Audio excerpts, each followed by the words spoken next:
So let's start with this. This broke about 15, 20 minutes ago. The Packers' Aaron Rodgers is unvaccinated. He is tested positive for COVID. He will not be available for the game against Patrick Mahomes and the Kansas City Chiefs. Quite a gift for them.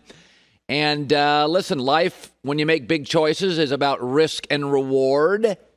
And, there are consequences. I am not a huge fan. I've said this about mandates and the vaccination. I think you should get it. I think it's selfish mostly not to get it. But I don't believe in mandates. I believe in choices, and those bear out consequences. And Aaron Rodgers now won't be available. And just ask yourself this. Isn't it kind of on Aaron's brand? Aaron does what he wants, says what he wants. Wasn't this the Green Bay Packers' criticism of Aaron? He's not really a team guy. He's an Aaron guy. He's leaving us hanging. Wasn't that kind of what the Packers were frustrated with? Isn't it kind of on brand that Aaron's unvaccinated? Aaron did what he wants, said what he wants, kind of manipulated the media in the summer saying he was immunized, and here we are in a very interesting situation. Now, again, I think quarterback, and I've said this for years, it's not about your arm strength. If it was about arm strength, Dan Marino would have 9 Super Bowls. If it was about arm strength, Aaron would have the Super Bowls and Tom Brady wouldn't. Brett Favre would have the Super Bowls. Being a quarterback is about a lot of things, and one of them is judgment and leadership. And I don't love this as a leadership choice as a star quarterback not being vaccinated. Because now he's out for 10 days minimum. That would not be the case if he was vaccinated. So he's out for Seattle and Mahomes, Big Edge, Kansas City, and he could be out for Russell Wilson's return for Seattle. And does it mean here now in the end of the season, Green Bay's playing on the road in the second and third round of the playoffs because of these games in the middle of the season? This is where their schedule, remember we talked about this. This week is where their schedule is getting real dicey. It's getting really hard, and he's not there. But I think there's so many different angles on. Here's a different angle on this as well. And I'm guilty of this. The media often simplifies very complex situations. We all know Aaron Rodgers is smart, right? That we're not going to argue about that. Aaron is smart. Too often the media says if you didn't get vaccinated, you're a dummy. And smart people got vaccinated, and dummies didn't get vaccinated. Well, I have 2 really, really, really good friends who didn't get vaccinated, haven't been vaccinated, and they're super successful and super smart, and some of the smartest people I know. And Aaron Rodgers didn't get vaccinated. So every story has much more nuance, much more complexity than dummies didn't get vaccinated and all the smart people did. There's a lot of factors here. I do think it's very selfish in certain situations, and Aaron Rodgers in his career, in my opinion, has had moments when he has been selfish. He hasn't had a lot of moments when he's been dumb. And that's not the issue with Aaron. Aaron's as smart as they get. But he's had selfish moments. He does his own thing. So some of this is on brand. If he was vaccinated, he could play. He wouldn't have to have a 10-day mandate. So he may be able to just miss this game, come back, and the whole season's fine.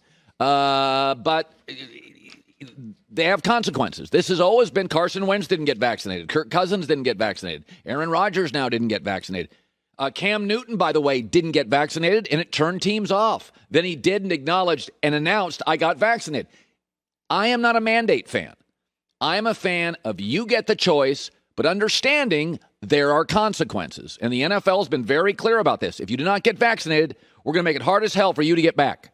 We're going to make you test more. You can't leave town in a bye week. And if you get it, 10 days out minimum. So Aaron had a choice. Aaron made the choice. And now he suffers the consequences. I like that better than mandates. I'm not a huge, unless it's a mandate for sometimes a child vaccination. We should always be there to protect children.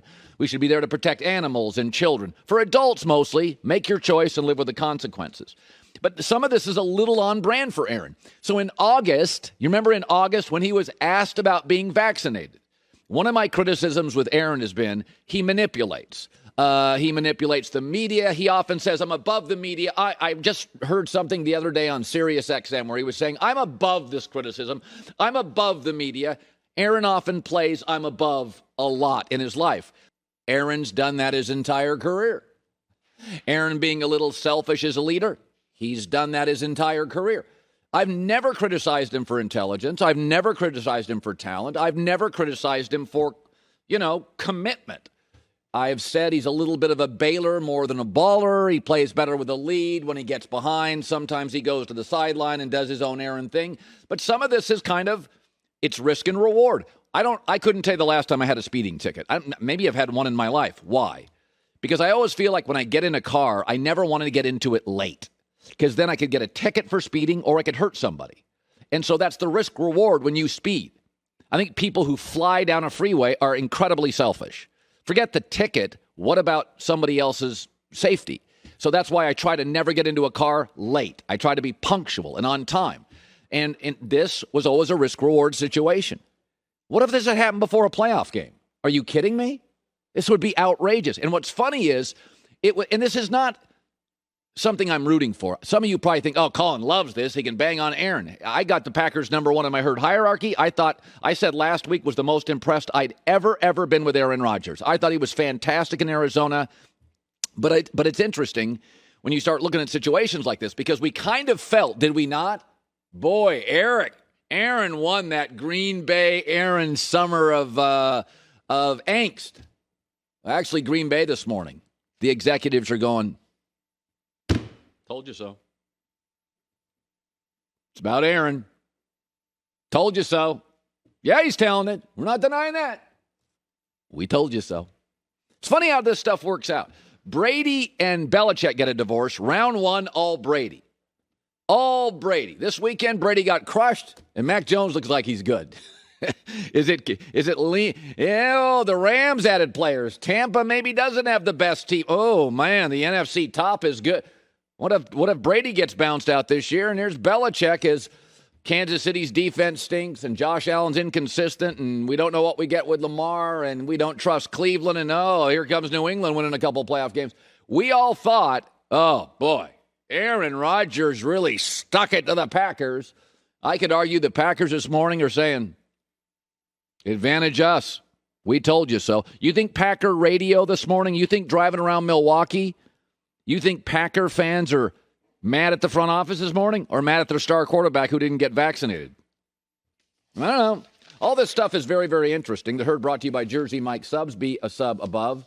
Something else, I will say this, is another advantage for the Green Bay Packer organization is this. They have a very comfortable lead in their division. Now they can find out if Jordan Love can play. You know, my son's just trying to get his driver's license, and you take him in parking lots or you take him at night in quiet places, you drive him around, but eventually Dad has to put him behind the wheel in traffic. Can he drive? We're going to find out, can Jordan Love drive? He got drafted in April 23rd of 2020. I looked it up this morning. He had a full season to be a backup, and then he had an off-season camp, off-season OTA, off-season preseason, and now half another season. We're all out there asking Mac Jones to play today live. We're all asking Justin Fields to play today live. We're all asking Trevor Lawrence to go out there and play and Zach Wilson to go out and play. Bro, you've had a season and a half to sit behind Aaron, a great offensive coach, all sorts of weapons, OTAs, camps, preseason. Let's see if Jordan Love can play. And if he looks like crap against Kansas City's defense, he can't play. But that's an advantage for Green Bay, because if he can play, if he goes out against Green Bay and Kansas City and we're all like, woo, that's pretty good. He has trade value.